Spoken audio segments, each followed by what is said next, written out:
এই মাইকটিতে আসলে কি বাজছে আমি নিজেও একটু কনফিউজড ছিলাম, কারণ আমি তো এসেছি রমনা কালী মন্দিরে এবং এখানে বড়সড় অনুষ্ঠান হচ্ছে, আপনারা লাইটিং দেখে বুঝতে পারছেন।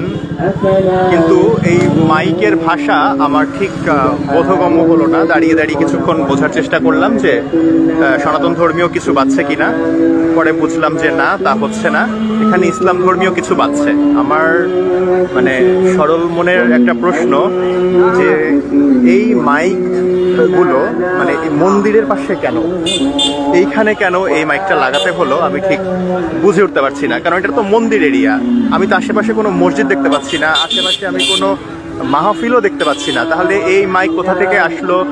এখানে থেকে মানে মন্দিরের আওয়াজ বের হওয়ার পরিবর্তে এখান থেকে মানে ইসলাম ধর্মীয় সাউন্ড কি করে আসছে? এটা কারা লাগালো, কেন লাগালো, আমি সত্যি বুঝে উঠতে পারছিলাম না। আমি ভিডিও করেছি, ভিডিও করার পরে আমার কাছে মনে হলো যে এটাকে তো এডিট বলে চালিয়ে দেওয়া যেতে পারে,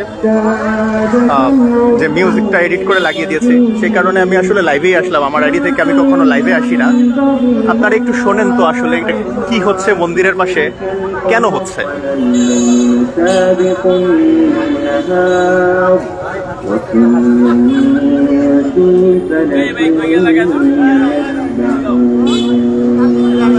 وآية لهم أنا حملنا ذريتهم في الفلك المشحون وخلقنا لهم। স্বাধীন বাংলাদেশে মন্দিরের এসে মসজিদের বয়ান শুনতে হবে,